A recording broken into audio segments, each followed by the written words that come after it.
देखिए अभी आवर्धन क्षमता के बारे में मैं आपको बताया और सेम उसी पर एक सवाल लेके आया हूँ, इसको आप देखिए। अगला सवाल भी आपका था, अवतल दर्पण से 25 सेमी दूरी पर रखी वस्तु, कौन सा दर्पण है?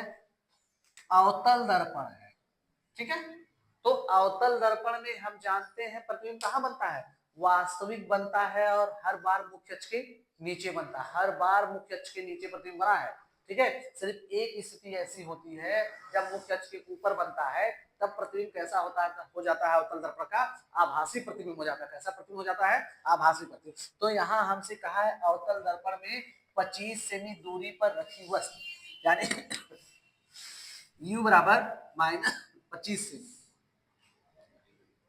25 सेमी दूरी पर रखी वस्तु का दोगुना बड़ा वास्तविक प्रतिबिंब, दोगुना बड़ा वास्तविक प्रतिबिंब। तो वास्तविक प्रतिबिंब, अब हमको आपको फिगर जो मैं पीछे बताया था प्रतिबिंब बनने की स्थितियां, वो आपको याद होनी चाहिए कि वास्तविक प्रतिबिंब क्या होता है, नीचे की तरफ बनता है, नीचे की तरफ बनता है, यानी हम कहते हैं तो उल्टा प्रतिबिंब बनता है, इसमें अवतल दर्पण में। तो इस कंडीशन में हम इसका क्या कर लेंगे, m बराबर, तो आवर्धन हमारी क्या हो जाएगी, 2 हो जाएगी। आवर्धन हमारा 2 होगा, लेकिन कैसा होगा, निगेटिव होगा। आप में एक कंफ्यूजन नहीं होनी चाहिए, मैं भी पीछे रूल में भी बताया हूं कि जब प्रतिबिंब ऊपर की तरफ बनेगा, यानी सीधा बनेगा, आभासी बनेगा, तो आवर्धन हमारी क्या होती है, पॉजिटिव होती है। और जब वास्तविक बनेगा या उल्टा बनेगा, तो हमारा आवर्धन क्या होता है, निगेटिव होता है। ज्यादातर क्वेश्चन में यही गलती बार बार बच्चे करते हैं, इसलिए मैं कई बार आपको ये बात बता चुका हूं कि आप ध्यान रखेगा कि वास्तविक और उल्टा की बात कही जाएगी तो आवर्धन हमारा निगेटिव हो जाएगा, आभासी और सीधा के लिए कहा जाएगा तो हमारा आवर्धन क्या हो जाएगा, पॉजिटिव।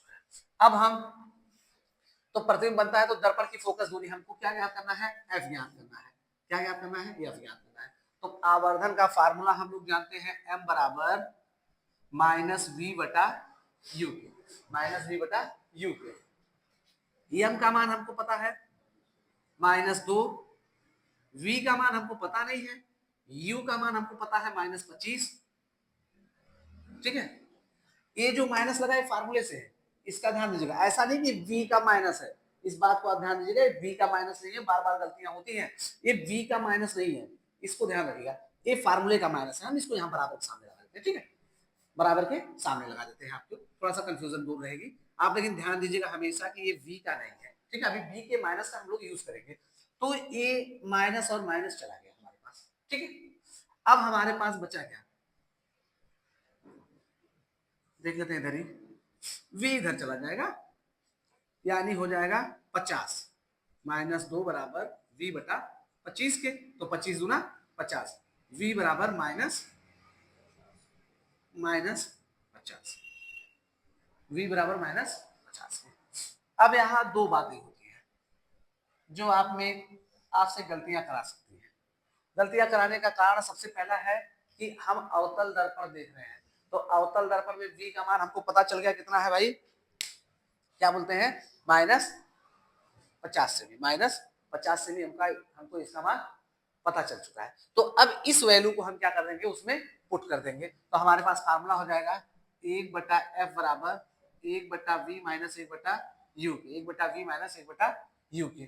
तो f का मान हमको पता है, हमको क्या निकालना है, f निकालना है, सॉरी प्लस है, 1/f बराबर 1/v, v का मान -50 प्लस 1/-25 के।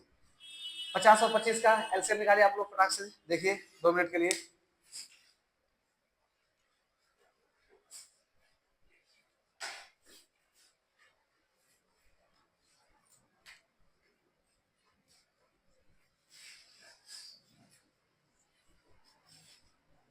एलसीएम में सबसे बड़ा नंबर लिया जाता है, तो आपको एलसीएम निकालने की आवश्यकता ही नहीं पड़ेगी, है ना। इसलिए मैं कहा कि आप एलसीएम निकालिए, क्योंकि बड़ा नंबर लिया जाएगा, तो ये नंबर है 25 और 50, यानी एलसीएम कितना होना चाहिए हमारा, 50 होगा।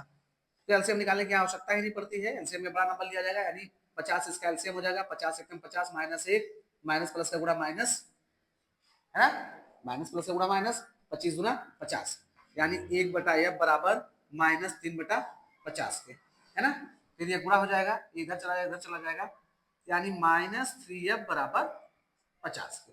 तो f बराबर 50 बटा माइनस, f बराबर -50 बटा 3 की। आप इतने पे छोड़ सकते हैं, नहीं आपको छोड़ना है तो आप भाग कर लीजिएगा। ठीक है, भाग करने की प्रक्रिया आपको पता ही होगी, हमसे फोकस दूरी पूछा था, मैं भाग करके भी दिखा देता हूँ।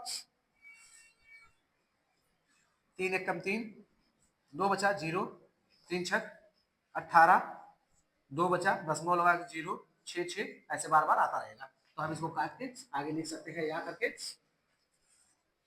-16.667। ठीक है, ये हो जाएगा आपका आंसर। तो आवर्धन क्षमता में यदि आपको ये पता है कि यम कब पॉजिटिव होता है और यम कब निगेटिव होता है, अगर आप इतनी बात को ध्यान में रखेंगे तो आप समझ लीजिए इस टाइप के सवाल में गलती नहीं होगी। या भी सवाल अपने आप में इंपॉर्टेंट होता है, छोटा सा सवाल होता है जो अपने आप में इंपॉर्टेंट होता है। ठीक है, तो इसमें कोई डाउट नहीं होना चाहिए। आगे देखिए, अगले क्वेश्चन में हम लोग चलते हैं, है ना।